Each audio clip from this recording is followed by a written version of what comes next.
This is Michelle Ma interviewing Caleb Almond on August 11th, 2023 at 1:03 p.m. CST for the Voices of SMU Oral History Project. This interview is being recorded using Zoom. I'm located in Houston, Texas, and Mr. Almond is in Euless, Texas. So, to begin, could you start off establishing your connection to SMU? So, what year did you graduate in? What kind of degrees did you get? And what was your field of study? Yeah.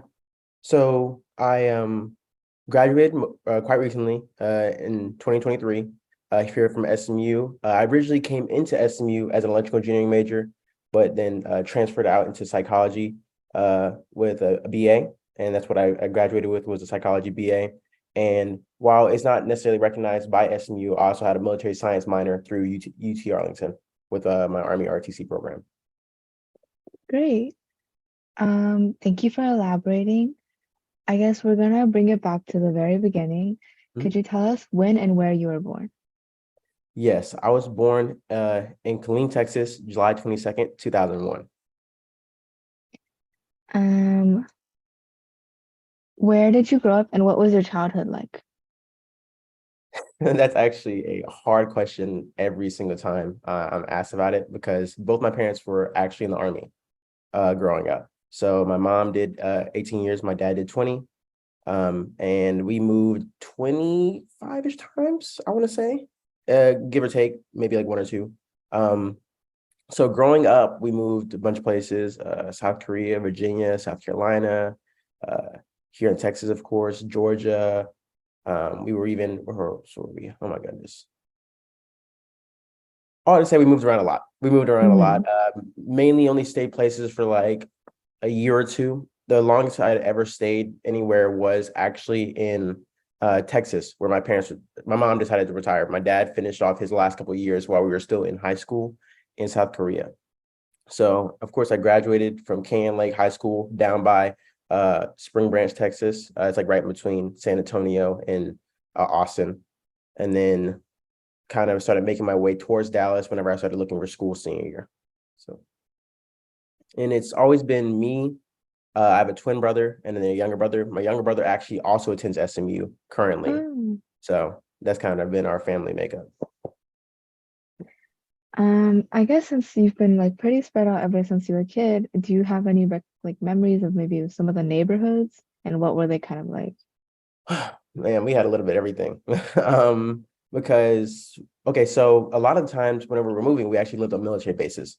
And that's a Hmm. very, very different experience from, I would say, a normal neighborhood. So I remember where were we? We were on Fort Sam Houston, down in San Antonio. And that living in a military base there, like they have a great way of getting the community involved. I knew all of my neighbors, everyone. Honestly, when you go on a lot of military bases, especially in San Antonio, they are really big on getting families involved, and that meant me and my brothers always had after school activities to do. All of our activities were extremely diverse, and that was honestly a culture shock to me, just because like I didn't really understand just how different of an experience that would be compared to the rest of my life.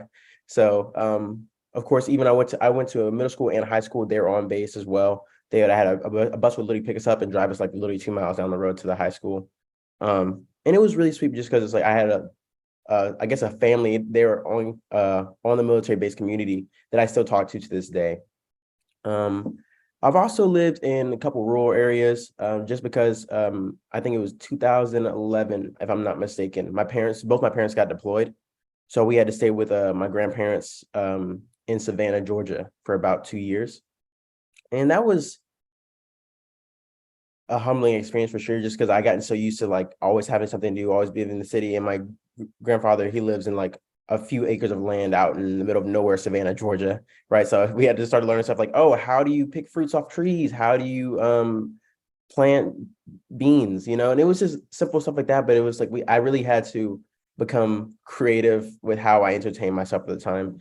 And I will say the education system out there in Savannah, Georgia, wasn't nearly as high as what I've been going to prior to that, even in like elementary, middle school. And I started to notice that because when I transferred, or when we got there to the school, there were actually debates about whether or not they were going to move me up to another grade just because of how ahead we already were in the curriculum. And my mom, God bless her heart, she still made us take summer classes there just to make sure that we were encompassed everything, even though me and my brother were already far ahead of whatever they were learning in the 5th grade. So, but Great. You mentioned like your brothers. Could you tell mhm. me a little bit more about your family? Yeah. Um, so my younger brother is Patrick, the one who attends SMU. He recently just turned 20. Yes. Oh my goodness, I feel old saying that. He is currently an econ major there. And he is the funniest little guy I will ever meet. Not little, he's about my height now, actually.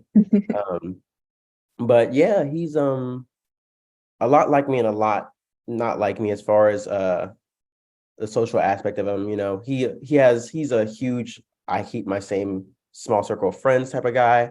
And if people invite me places, I'll go. But you know, the Lord's kind of blessed him with communities wherever he went. So it's like it's not like he ever has to go out and find it, but he kind of has to. It just kind of just comes to him. But my twin, believe it or not, actually looks less like me than my little brother Patrick does. Patrick looks like he could be my twin. Oh, Josh, he actually originally went to UTSA. He was there on the powerlifting team, but he broke his not broke, sorry, he injured his spine really badly practicing for a meet one day, and athletics was kind of his identity, which is a case for a lot of, and I can attest to this a lot for a lot of Black males before they get into college. So being an athlete was his identity, and when he hurt himself, he kind of got into this slump of I'm not sure what I want to do now. So he took a break from school. He started working around at different places. Started working in customer service for a bit, and then he finally ended up applying and work. Now he works here at the DFW airport in TSA. So and he loves it there. that sounds great. What about your parents? Yes. So my parents, they divorced my freshman year of college, I would say. Yeah, at the beginning of this spring semester, they divorced. And that was kind of hard on my family, but they actually get along much better now that they're like friends and like they still have their space from each other. But you know, it's all love in my family. Arguments kind of like flush out the window after a while with my family. So it's been good to see them rekindle a connection, even just as friends. My mom, she just moved from up here in Dallas back to San Antonio because she actually got a job with the VA. And then my father, he works as a JRTC instructor. He's been doing that for the past 2-3 years now. And he never would have guessed he would be a great teacher because he went from being in the Army for 21, 22 odd years. And all of a sudden he's working with high school students and he's like getting them scholarships, you know, and like my dad was always hard on us, but I can tell whenever I go up there to visit him at his school that he has a soft spot for those students. Like, I don't know what it is, but he see every single one of them acts like they're his kid, you know, and it's super awesome to see that because it's like both my parents are really growing in what they're doing. My mom, she's a very like logical thinker. My dad sometimes can be a little more emotional, but that also shows in how like they made a great team even when they were raising us. So Perfect. You mentioned that your grandparents were from Savannah, Georgia. Do you mhm. mind telling me maybe more about kind of your family's like ethnic roots or maybe some of the like details you know about that? Yeah. So as far as the only person who may know anything about our background outside of the United States is my great grandma Sarah, but she suffers from Alzheimer's. And that really hurts my family's as far as like trying to look back at our family history, like, oh, where my family comes from. That kind of hurts just because the only person who has the answers is suffering from a mental illness, you know, and she can't really remember a lot nowadays. But my grandmother and my grandfather, they both run a small Baptist church out there in Savannah, Georgia. And as far as I can tell, almost everyone in my family, on both my mom and dad's side, up until their generation, has lived in Georgia their entire lives. So it's like our whole family tree comes down to Savannah, Georgia, or Atlanta, Georgia, because my dad's originally from Atlanta. He grew up in the not so best parts. His father was a drug dealer, and he decided that he wanted to join the army and get out of there. You know, so and of course his father passed away way before I was even born. I think it was like when my dad was still like serving in the army as an enlisted officer, enlisted man. And then my mom's dad, original dad, passed away when she was like a middle schooler or a high school or something like that. So I've never really known my original grandfathers on either side, but my grandfather now on my mom's side was married my grandmother around, shoot, you could say my mom's 20s. So as far as I'm concerned, that's been my original grandfather. And then past that, I guess the people with the last name Almond is very small in my family. It's just my mom, my dad, my immediate family, and then my grandmother on my dad's side. Everybody else with the last name has passed away. So, I see. You mentioned that your grandparents ran a church, so what role did culture or religion play in your household? I talk about this a lot, and I feel as though for a long time, my parents really tried to ingrain in us what it means to like, grow up in a Christian household, like, okay, to recognize that you're saved and to know what that means. But I think it was really hard for them to emphasize that with practice just because of how they weren't ever there. Because I hate to say it, but being in the military, it was kind of just, okay, we get to school, we do sports, we come back. My parents are already in bed because they have to wake up early in the morning for PT at like 5:30 in the morning. And that means, okay, they get back, they take us to the bus stop, and they're gone for the rest of the day. And while they did have a few weekends, it was just really hard to really find that connection with them, really getting to mentor us past like maybe middle school, because that's when things really started to ramp up for us. But my family's always been religious, but I think for me in particular, my faith journey, I started actually losing side of my faith around high school when we got there, because it was just a lot of people who weren't exactly churchgoers or weren't exactly trying to do Christian like things. And it was like, for me, it was like, okay, well, God, if this is what my faith is supposed to be, and I'm seeing everyone else do the otherwise, what's going on, So I got to college, and I really had to like take a step back and ask myself, Caleb, what do you believe? And I got involved with a student ministry on campus called Crew. I was actually a part of that literally all throughout college. I actually met them one random night. I was about to go out and party, and they're like, hey, why don't you come hang out with us instead? Because I met this guy named Seth Clark. He's actually a grad student at SMU in Meadows. And he invited me to like just a little board game night with him and some friends. And then next week, I'm showing up Tuesday, and we're having like a little worship night, and they had a little message. And it was just really cool because I had to understand that to be saved by grace means it's not about being a good person. It's about understanding that there's a gift that can't be taken away from you. And I just felt super inclined to like pursuing that ever since my freshman year. So that's when I can say, came to Christ. But all my life, I kind of knew of God, but I didn't know God personally. So I see. I guess, did you go to high school on like the military bases? only one, because the last time we were on a base before my family retired was it was from seventh grade up until ninth grade. Ninth grade, I finished there, and then we transferred over to Canyon Lake High School because my mom retired, but my dad got deployed overseas to South Korea. Okay. So that's why we just ended up living with just our mom and Canyon Lake. Then what was high school like for you? It would. This is where the cultural shock comes in for sure. I went from going to one of the most diverse high schools anyone will probably ever see on a military base, because we had international students, we had a lot of Hispanic students, Native American students. We had almost every single people group, and it wasn't even a massive high school. It was like maybe, say 600, 700 people. It wasn't a lot of people, right? But all to say, like, the fact that it was just like a cultural melting pot, which is awesome to me. And then I went to one of the widest high schools in Texas. It was quite literally, I think, Black students alone, there were 5 of us in the entire school, right? And we all knew each other's names. And it was about 1,200 people in the school. And then minority students in my class alone, I think it was 10, maybe 10 minority students. So it wasn't a very diverse school. Not to say that the teachers didn't look out for us or anything like that, but it was it was difficult for me. It wasn't difficult for my twin brother, because my twin brother, he was like a stud athlete at the time when we transferred in. Like, he was already on the starting varsity on the football team, so everybody loved him. But then, when you're the twin, you always get the comparison question like, oh, why aren't you like that? Right. And of course, like, that built up a little bit of resentment in me. I actually got bullied the first, I want to say semester, or whatever they called it back in high school, the first half of my sophomore year, just because I was still trying to figure it out. And everyone was like, I guess in my school, if you weren't an athlete, then and you were taking a bunch of AP classes or taking a bunch of advanced classes, you were considered like a nerd.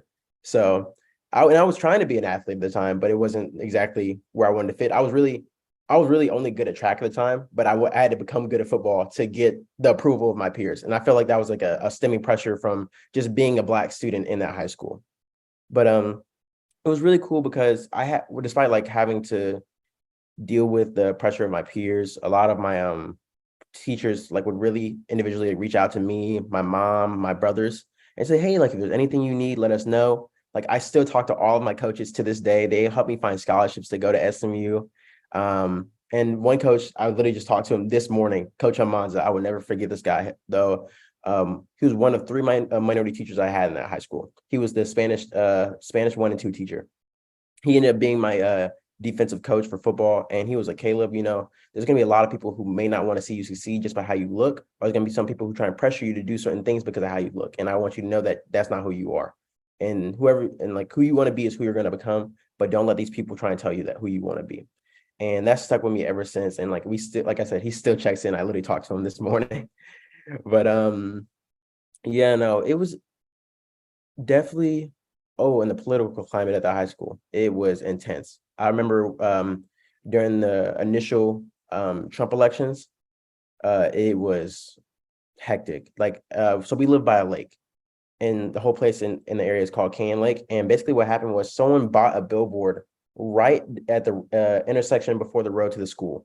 And they put Trump 2020 on the billboard. And while that's fine and all, like you can buy the billboard, put what you want, it was just way too close to the school. And it started giving off the image that the school was being politically affiliated. And then a couple of teachers at the school actually started hosting boat parades for the Trump rallies. And that's really hard as a Black student to know that, like, I don't not care who you support politically, but when it feels like your own teachers are against you because of the political climate, and I know those teachers mean well, but what the people in the area were associating with these rallies and with this political party at the time, it made me feel very unsafe as a student. And then even my mom had a couple interactions that weren't exactly the best in the area.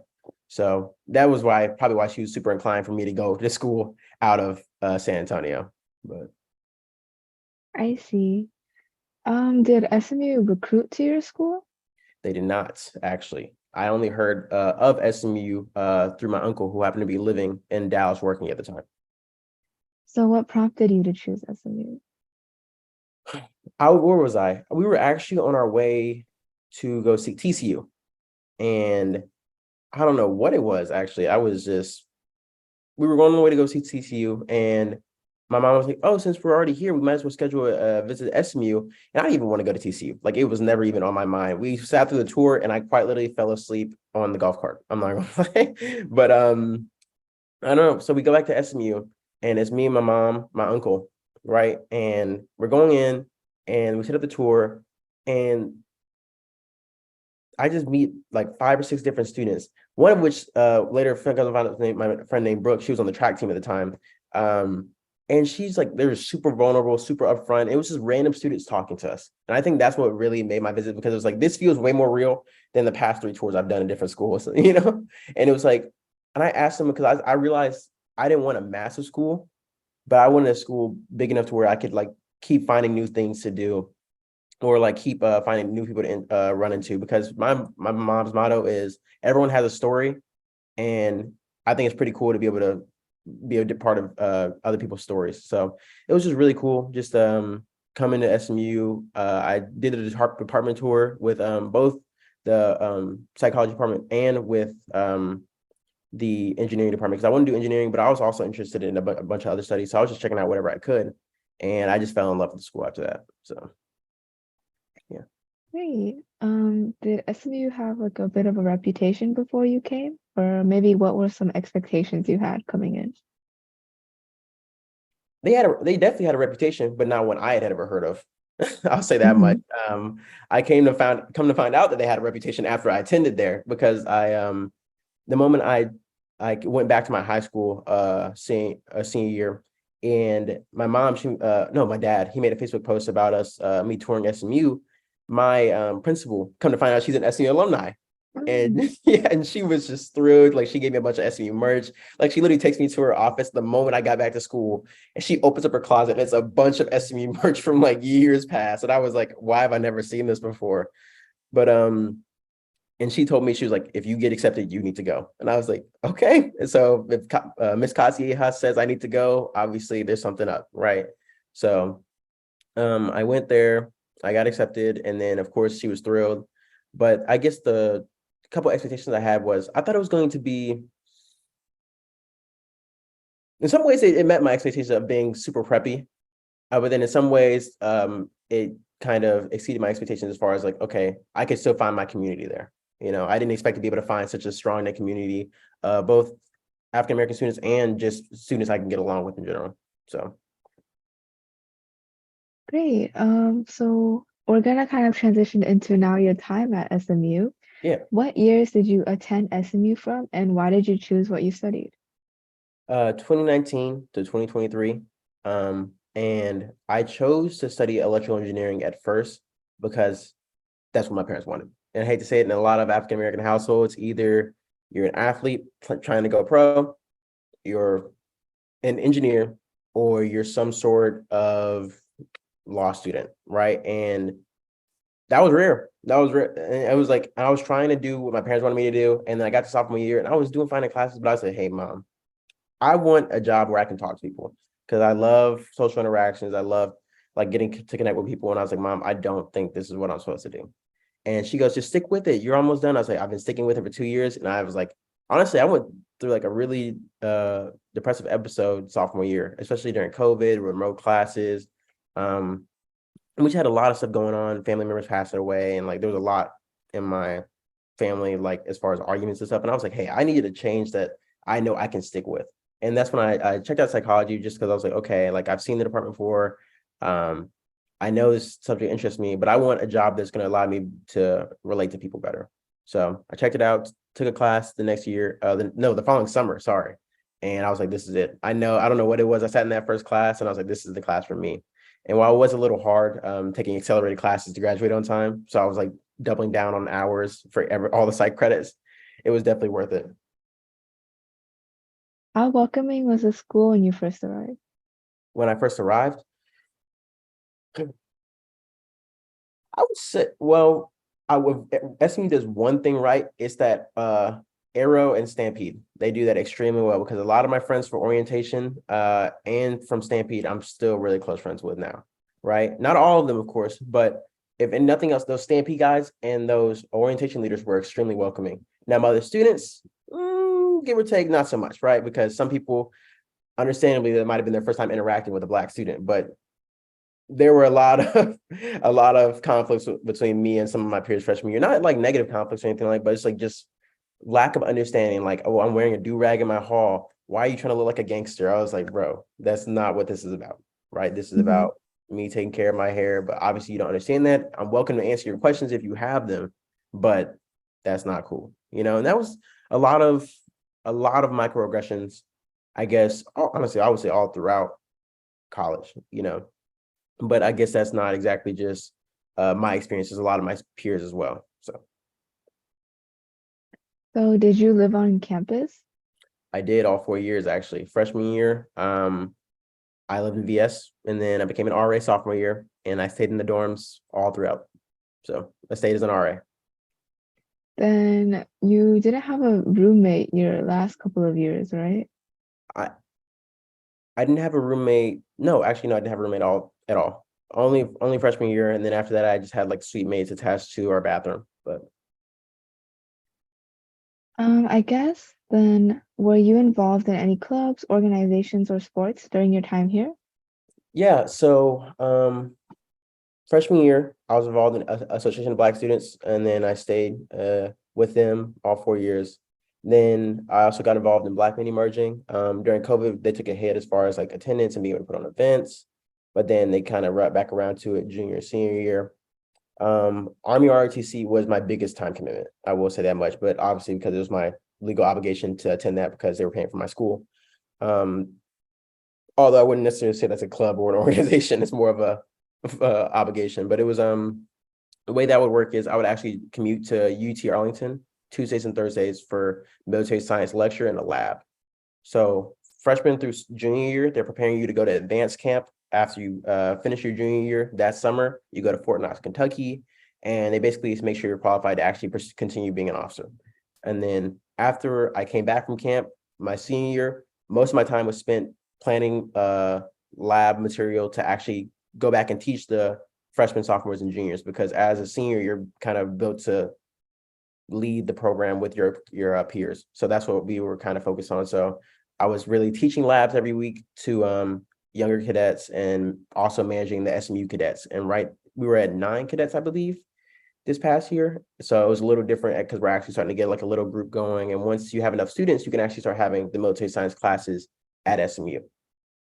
So, but yeah. And then, and of course, SMU crew, the student administrator I talked about earlier. And then I also did club volleyball junior and senior year. So I was a little bit of everywhere as far as my activities, but. Did you ever feel like there were any clubs you weren't allowed to join? I would think so. And my brother's starting to come and prove me wrong a little bit now, because a lot of times, especially when it came to fraternities, it felt very exclusive, if that made sense. Or I wouldn't even just say that, but it felt like I was like, if I did try and do that, I would not have an enjoyable experience. It felt like it was like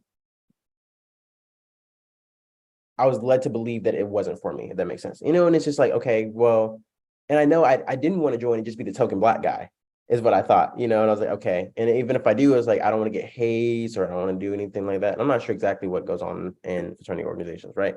But all I have to say, I was like, I know there were a lot of times where I would go to events like that and I was like, okay, this does not feel like it's for me. Quite simple. Mm-hmm. So that was definitely the case at SMU. I can't really think of any other organizations, because after being a part of housing, because I was on the housing unification board, it didn't feel like there was a lot, like really getting to like look at campus. I was like, okay, there's a lot of stuff that's available, but I would say the real issue is that a lot of organizations aren't transparent about opportunities. That's what I would say. There's a lot of I would say the hardest thing at SMU is probably research right now. Especially if you're a STEM major, getting the research, having access to that, because no one really talks about it unless you're a pre-med student. Then you have pre-med advisors, but what if you're not? And a lot of these students are coming from low education backgrounds. They're never really a lot of students didn't even think about whether or not they were going to make it into college, let alone, okay, how do I prepare myself for a graduate degree? Or getting into a grad program, what does that look like? Because a lot of us are still struggling to make it through undergrad.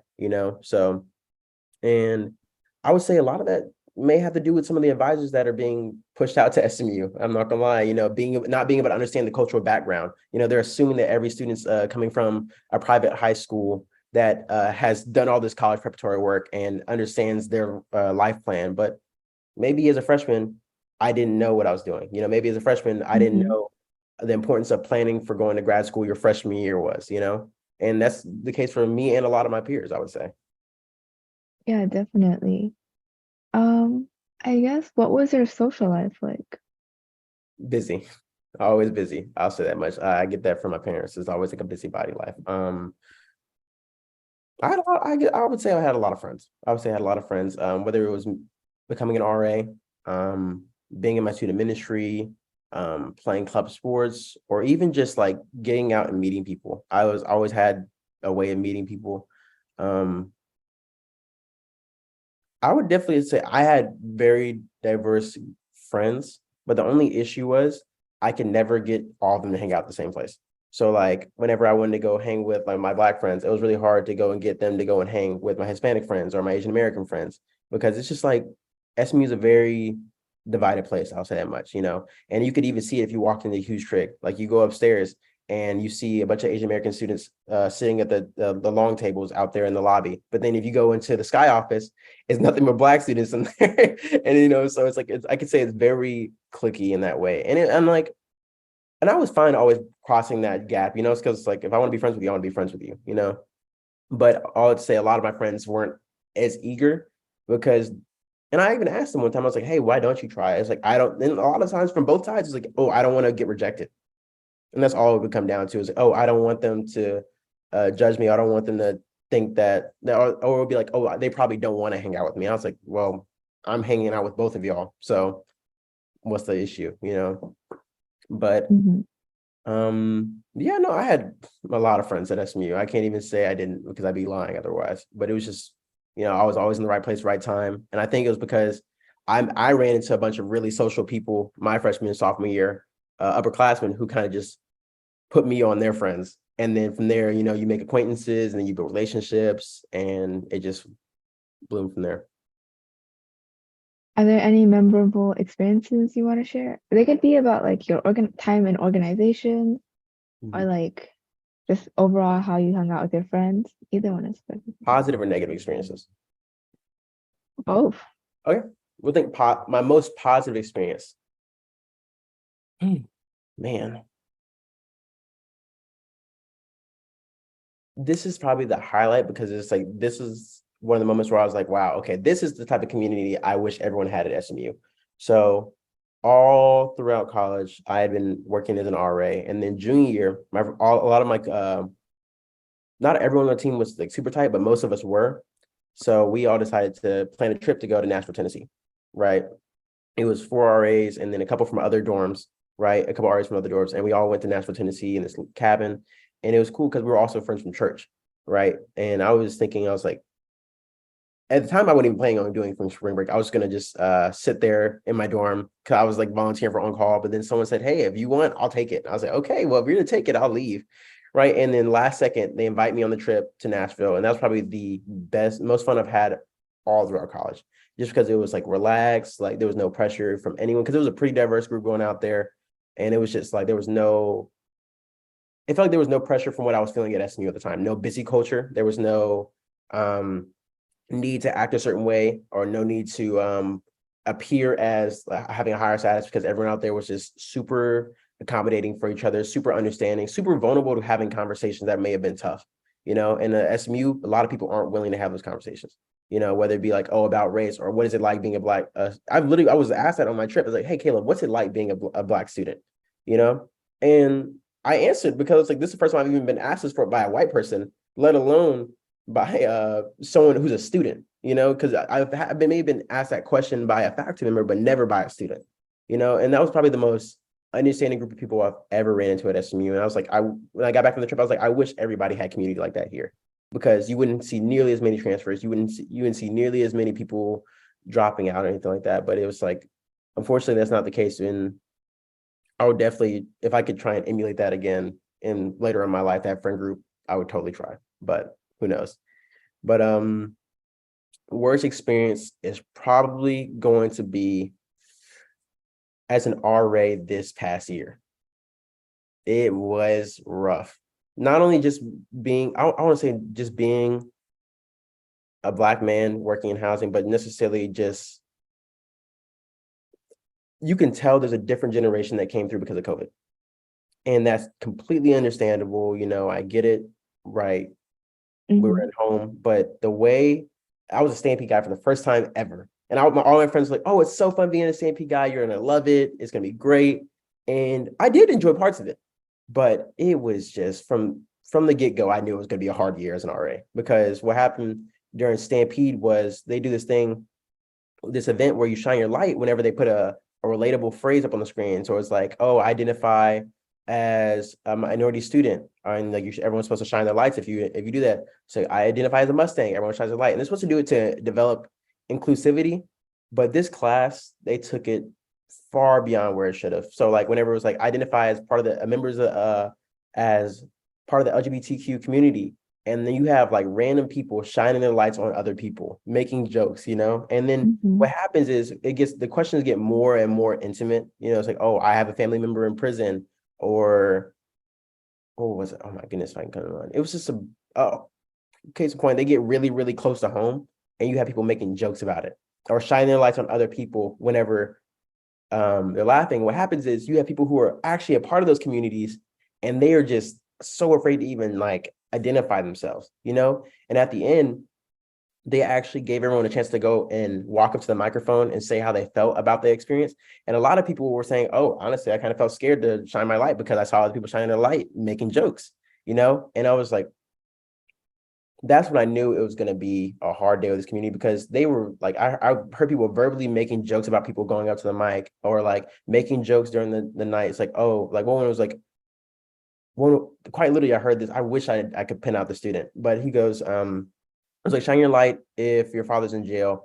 And then one kid goes, he's not, because I'm not Black. Quite literally what I heard in the crowd. And I wish to this day I could find that student. But it was just, that's when I felt inclined to go up to the stage and I said, hey, if you're going to be a world changer, you need to be about it. People were like, you don't even understand people's stories, and let alone you're sitting here making fun of it. So try and recognize who you are, recognize where you are, and then understand that there are people in this community who aren't going to be like you, you know, but you need to go and try and understand them. And a lot of other Stampede guys spoke up about it, because it was just atrocious. And then all that, even throughout the year, it was just simple instances of, like, honestly, I would start to say a little bit of racism, even in the dorms. And regrettably, I actually had one instance with a staff member of mine basically telling me she could say the N-word, you know. And while that's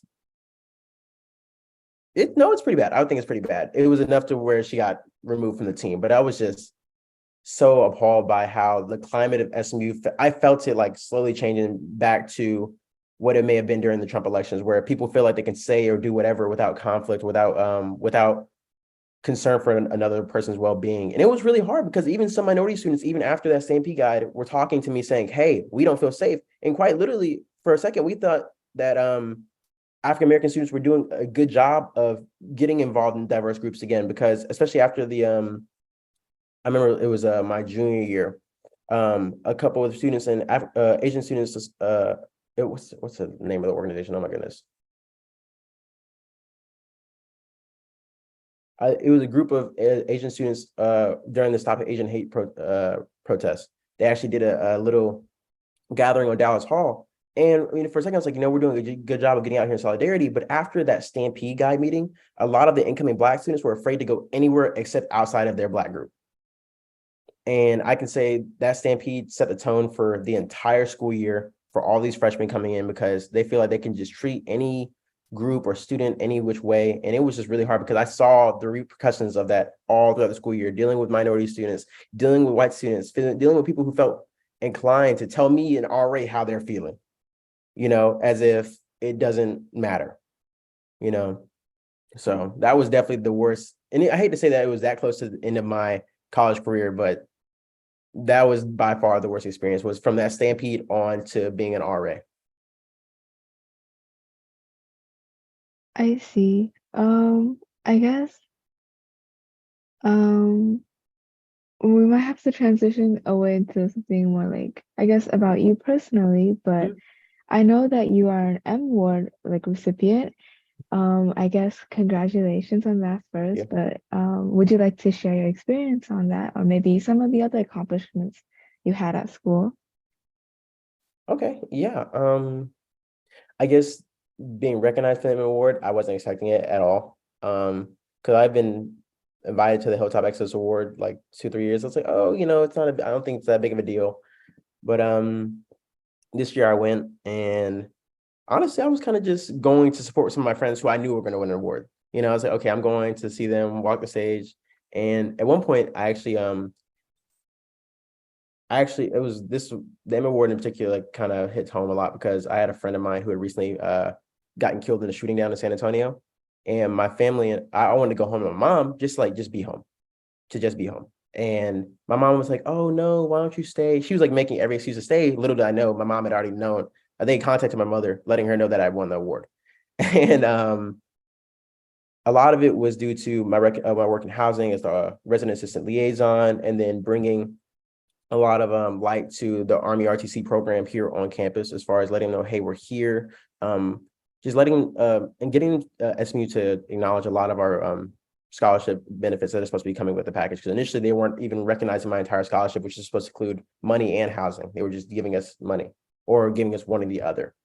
But past that, it was really a good moment because sometimes I feel as though I can be putting my hand in too many things, but then I didn't think I was going to actually be recognized for it, because I was like, if you told me, oh, if I met a resident who needed to be placed somewhere, shoot, for, let's say they were trying to get into like a study group for econ, I probably knew somebody who could get there. And I felt like my best thing, a skill in college that I gained was being a networker, you know, and it was just good to see that pay off. And my family came up to surprise me.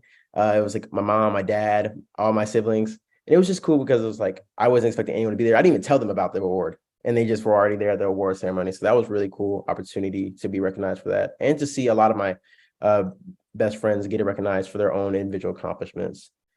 I guess the next one would be dining with decision makers. When I got to speak for that, I didn't even expect it. I was kind of just interviewing because what was it? I think it was the day before I applied to interview because I was like, I thought about doing this my junior year, but I decided not to. And I wish I had, because that was the year that the transition back into that stampede I was talking about. I was like, no, because somebody needs to hear about this. So I applied to speak, and I was like, okay, they're like, oh, you get to speak to the board of trustees. You get to let them know all the problems that are occurring in your school. What's something that you could be changed? And I applied. I met the student representatives. They were all super outstanding, really accommodating, really nice people to talk to. And they were just real. I guess I wasn't expecting that even from the student representatives to just be super transparent and vulnerable. And I later find out that I was selected to be one of the speakers. And I was like really shocked because I was expecting just to be able to attend and maybe talk to one or two trustee members, you know. And what they really wanted was to hear my story as a cadet, which I thought was really awesome because I guess they never really have heard the experience of an RTC cadet before, let alone an African-American student doing that, So it was really cool because I got to get my experience as a military child, as an African-American student, kind of having struggles with my community, and then going back and be able to just voice all of my concerns to the Board of Trustees after the speech. But it was really a great opportunity just because I feel like, and I let them, quite frankly, I said, there's a lot of lack of transparency, especially among minority students, where we don't know what resources are available to us, or you're seeing some of these organizations on campus and they're already having twice as many opportunities to get involved in stuff as we are, or like, I hate to say it, you even know some organizations have like access to educational resources for certain classes, and that's already a disadvantage as is, because, you may have certain students who are struggling and they're trying their hardest, but they just don't have the same resources, quite literally. And it's like, it's not to say that they can't, a minority student can't attain these resources. We're just not being transparent about how to get to them or how we can get these same opportunities to better ourselves for post-grad, So that was kind of the main issues I addressed, and that was transparency. And then likewise, just how the social climate of SMU is changing, So those are the main things I addressed with that. And some of my peers who also spoke with me also addressed that as well, so. But yeah, and then I would say those are my two favorite accomplishments at SMU. I probably have a list of smaller ones around, but those are the only two I'm really going to highlight. Great. Going off of that, I guess we're going to transition more into, SMU overall in a way. How do you feel that the Black community was represented at SMU? Represented.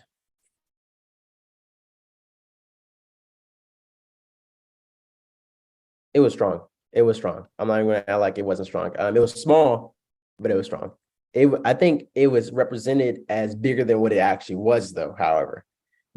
And I would hear this a lot from a lot of just, I want to say, my white peers in my dorms, like, oh, like just walking by in conversations in the lounge, or like hearing stuff like, oh, I don't know why they're, especially because my freshman sophomore year was big for Associated Black Students pressing administration about taking the burden off of Black students to recruit for Black students. And that was really cool, just because there was even a documentary made with one of my best friends, Asia Lane, Black at SMU, talking about the experience of Black students at SMU and how administration doesn't do enough to support these students in these times we need. And I feel like SMU's administration has done a complete overhaul of how they deal with issues dealing with race, and that's great. And I would say that it actually started drawing a lot more Black students to SMU because it's like, okay, this is no longer feeling like that rich white preppy school anymore. It still has the same status, but it feels like, okay, if I go here, there's a chance I can find a community, you know? And a lot of the times I felt as though the pressures to recruit people of Black students were on the Black community at times. I'm talking about like, okay, one Black student shows up to an event. All of a sudden you have the same 5 photographers taking pictures of this one Black student out of this group of like 40, 50 students. You know, it's like, okay, that's nice, but is that realistic? No, it's not. I'm looking at the website. I'm seeing some of my friends who didn't even know they were having their pictures taken. And it's like, okay, well, that's nice for taking this picture, but it's just really representing SMU the way it's being advertised, you know, and it's quite literally often my freshman year, it wasn't, you know, I can confidently say that it's a little different now, a lot better, a lot more transparent about the diversity, but I would say the Black community definitely stepped up and supported each other whenever it felt as though a lot of other communities weren't going to support us. And they actually got together and we started really putting the pressure on administration to say, hey, we need to make a change because this is really hard on a lot of Black students, especially during the Trump elections, whenever we had the protests around campus and you have people like standing there with Confederate flag mask around campus trying to get us to not march, you know? So I would say, like I said, when I first got to SMU, I thought it was a lot smaller than it was advertised me to be much bigger, but then I realized I had to find them first off because you don't just find Black students at SMU that often. You know, you may see them walking around, but to find the community, you have to like do your own digging. And that was really cool because they've actually like were doing their hardest the past couple of years at Night of the Club and a couple other opportunities to advertise the orgs. And like they even have like a massive grouping now to where everyone can just get involved and find stuff. So it was good to see that community growing. But like I said, it's definitely represented. I feel like people at SMU think it's a lot bigger than it actually is. I'll say that much. I see. Did you ever struggle with anything at SMU because of race? Ooh. Yes.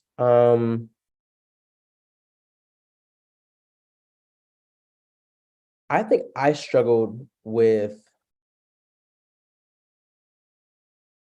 as much as I say I'm super social, I still struggled with the making friends process because, or even when I got to SMU, when I was in my engineering classes, a lot of like students or white students in particular would make these study groups, right? And engineering classes aren't that big, quite honestly, they're not that big, right? So I'm looking at class and I feel like I would have to reach out and worry about my hand getting chopped off to like try and get myself involved with these students, you know? And it's like, I would notice like none of them knew each other at all, but they like the white students kind of just congregate and go towards like, hey, y'all want to study together tonight? And I'm like trying to be super social, but me and my one Black friend in the class, we're like, okay, we're the only ones not involved in the study group. What's going on? And while it may not have been intentional, people were bound to talk to who they're more comfortable talking to. It was apparent that they weren't comfortable talking to us, you know? And I had to like go the distance to talk to a few of my peers just to even get us involved in studying. And then later on, we all became friends. But like I said before, a lot of these students, this may have been their first time even interacting with a Black student, you know, and that's kind of been the case all throughout college. Like freshman and sophomore year, I stopped wearing my natural hair, my hair protectors, so like my do-rags and my bonnets in the dorm because of the reaction I was getting from students walking by. Like I'm talking like, oh, they would like I'd be walking or they'd like stop walking or they'd go back into the room, even when I wasn't an RA. Like that's the more natural reaction for an RA. But even freshman year, I'm walking out in the hall with my do-rag on. Girl goes back in the dorm room and peeks out the door, making sure I pass. You know, and I was like, okay, I get it, you know. Actually, no, I really didn't get it. I was trying to justify it in my head, but I couldn't. I couldn't justify it. I was like, okay, maybe she was like, oh, just wait, she forgot something in the room. But it was that reaction every single time I did it. And even more so whenever I was an older student, because freshmen, they're going to be afraid of upperclassmen regardless. But if they see me wearing a do-rag or a bonnet, they're thinking, oh, I'm this intimidating Black dude. And I hate to say it, but I've been like, some of my residents were really cool with me. And they were saying like, dude, you look really scary when you have that on. And I had to ask them, I was like, okay, I'm gonna let that slide because I'm cool with you, but please explain to me what you mean by that. You know, and part of like the Making Campus Home initiative as RAs, you're supposed to like do like cultural like awareness, some sort of initiative. right? And a lot of mine, I was like, I would fulfill just through talking about how I take care of my hair or what's natural for a Black man walking through his own living space, you know? And of course, I would do actual projects outside of that. But a lot of times I would be forced into these awkward conversations with residents who have never really been around Black people before, you know? And that's kind of where, especially Black students was saying, the pressure often feels on Black students to make this a better place for themselves, you know? And I was thinking, I was like, dang, if I just let this slide or if I get angry at this student, what are the odds that they're going to get their question answered by another Black student? And I was like, they're probably not.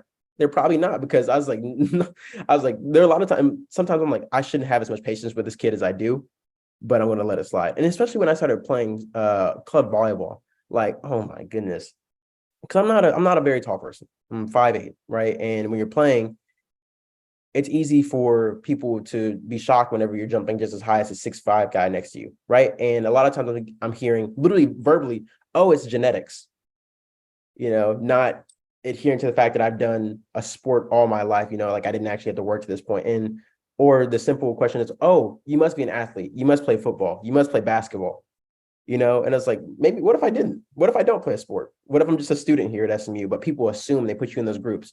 And I was a tour guide at SMU and undergraduate admissions.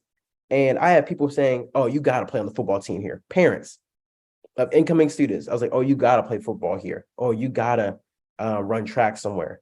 I said, you must have gone D1. I'm like, what does that even, I know exactly what they mean by it, you know, but it's like, they're looking at me, not as a person, but they're looking at me as some sort of like source of entertainment, you know? And that was the case a lot of the times at SMU. Earlier, you mentioned being a psych student. So were Mhm. there many other like Black students in that field? Kind of what was that like? There were a few. There were a few. I think total I've seen 5.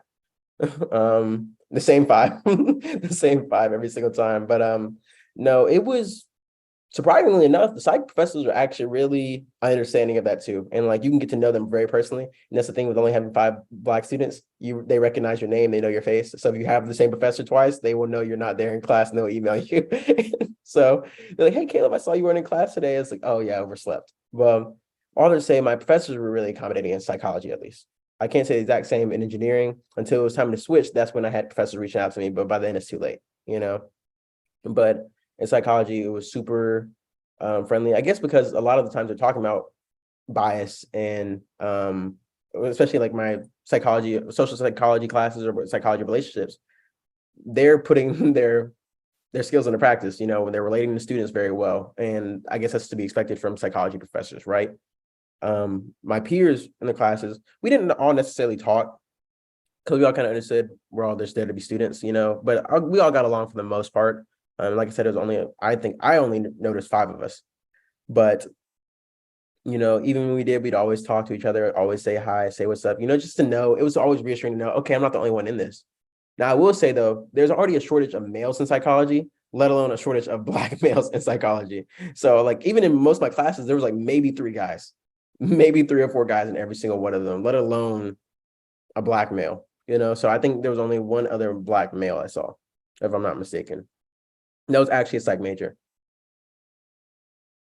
So Earlier, you touched on a bit about how like other students or maybe faculty members treated you.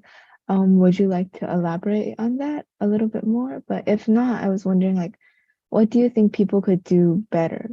Or yeah.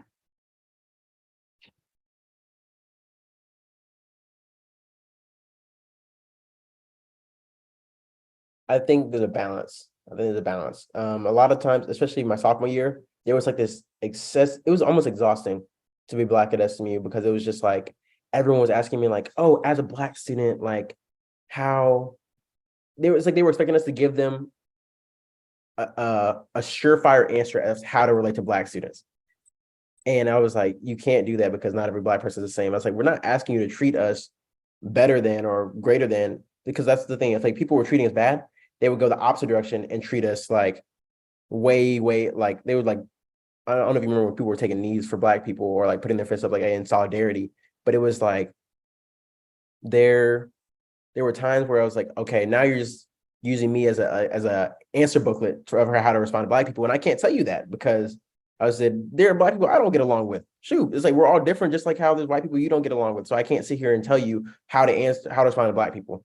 And it's almost like and that's what essentially Black students meant by the pressures on students to fix these relations, not in when it could have been in these oh my gosh, what was the class called? PRW, these personal responsibility wellness classes. That would have been a perfect opportunity for students to get some sort of racial sensitivity or bias training, right? They already made us do budgeting classes. Why not do that? But instead, SMU is going to put it on the average student to answer those questions or to be in those insecure situations. But sorry, I'm going a little off track here, but I guess the main thing I would say was what faculty could have done better, and I started to see them do this better, was just notice. Just notice when something wrong is happening. Notice whenever, okay, you have this Black student who's going into all your tutorials and all these people who you know are in the same organization are getting these top grades consistently, that there's something up. You know what I'm saying? That there's something not right. You know what I'm saying? Or it's like or notice when a student's getting excluded. Notice whenever you feel, you notice when you see, or notice when you look at the news that this could affect my student in my class. Hey, are you okay? Do you want to talk? And it's like, even in housing, they would always tell us, hey, you're an RA. Right now, you saw this and this and this on the news. Maybe you should go and talk to these students. I was like, that's great. Now, what if we had everyone, all the faculty at SMU on that same page? Say, oh, hey, if you have an Asian American student in your class, maybe just stop them after class, make sure they're okay, especially after there have been attacks on Asian American communities, stuff like that. It didn't have to be like, oh, we need to have a sit down conversation, just a simple, hey, how are you? And there were a lot of times where it's like, I know that's not the professor's job, right? But the way I see some of these professors care about little things on assignments, I wish they would put that same effort into how they cared about the student, Mm-hmm. But some professors seem to pick and choose their battles when they want to nitpick the details, but at the expense of the student's well-being. So, kind of what do you think gave you the most support or resources for your success at SMU?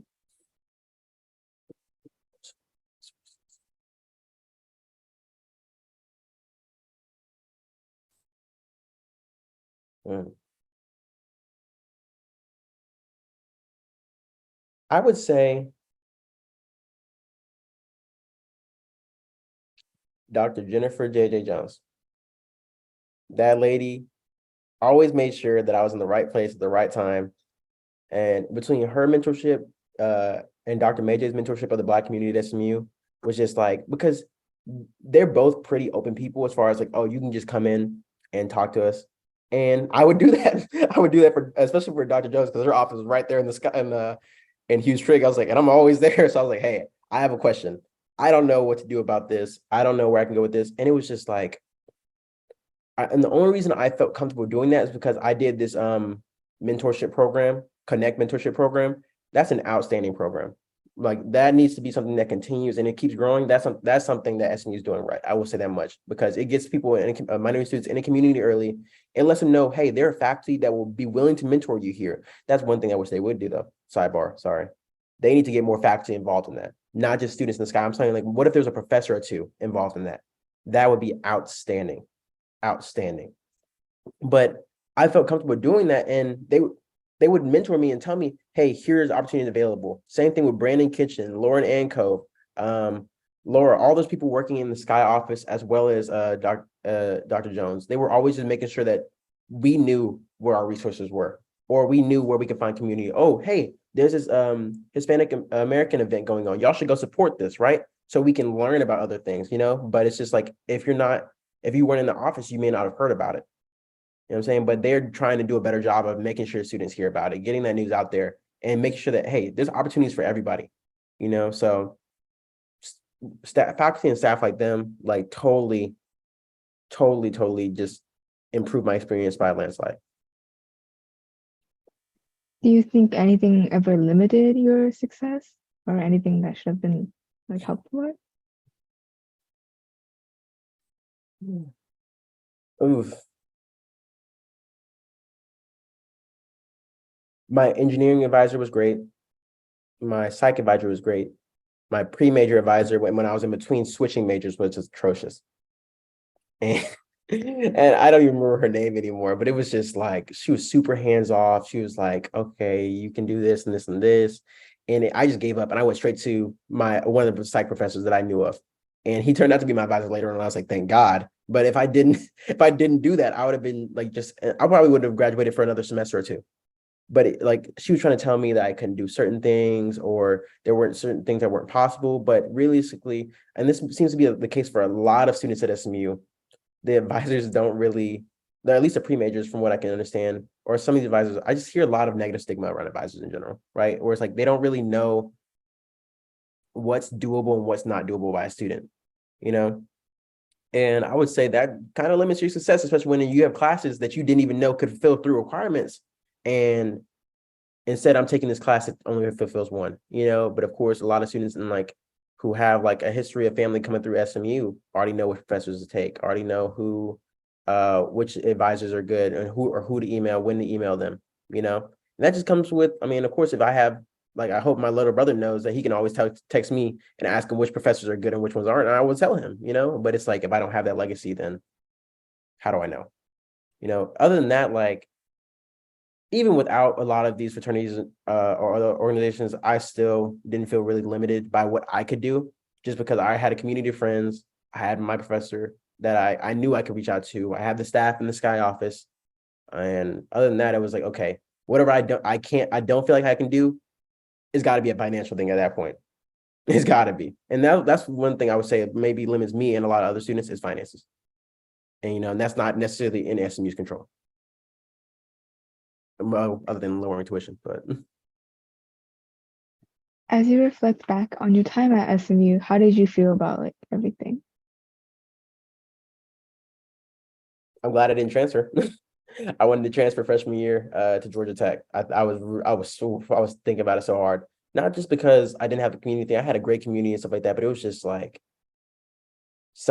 I wanted to be closer to a community that understood me. And that's when I really started trying to like that spring semester, I was like, I need to find the Black community more. You know, I had my group of friends, but I was like, I really need to like get involved with my community because it was like all my family is from Georgia, like I said. So I was like, I know if I go there, I will have a community, but I'm still struggling to find it my freshman year, you know. But all to say is I don't regret my decision to come to SMU. I was way more successful than I thought I was going to be. I met a lot more cool people than I thought I was going to. Um, I had a lot more opportunities than I thought, and I even now, like as I'm applying to jobs and stuff like that, people are seeing my school and they're saying, "Oh, you went to SMU. Let's talk about that." You know, and I'm getting way more recognition than I know I deserve. You know, and I thank God for that, and I thank SMU for that as well, just because you know I got to graduate from there, and I don't regret it. I guess ever since graduation, what have you been up to? Yes. So right now I have a lot of Army commitments to follow up on as far as getting into a unit for the U.S. Army Reserves, getting sent to Bullock. So it's kind of been delaying a lot of my initial ability to work right out of college because I had to get a lot of stuff done before then. But then right now I'm in that process of applying for a couple of jobs. And then in November, I had to take a gap, of course, for my training. But in November and December, that's when I start grad applications for psychology programs. So that's the plan as of right now. Um, do you have any idea of where you want to go for grad school? Ooh, number one school I'm applying to right now is UCLA. Number one school I'm going to apply to is UCLA. UT Southwestern has a really nice clinical psychology program I really want to go to. But we'll see. And even if I need to take a pit stop and do some research for a bit, that's fine too. Applying to University of Tennessee, University of Miami, and then UNT. So a little bit everywhere. The only school local, UT Southwestern and UNT. So, and if I need to take a gap again or take another year, do some research, come back, that's fine too. Great. So is that kind of your plan for the future? I want to pursue clinical psychology and I want to specialize with people with PTSD because my mom and dad have both had friends in the Army who suffer with PTSD. So yeah. Great. So that is kind of our interview for today. Thank Mhm. you so much for interviewing with me. Is there anything that you feel I may have missed which you would like to further discuss? No, I think That was pretty much it. Yeah. I said I know I was a little long-winded. I apologize. No, no, it's perfectly fine. Well, thank you again.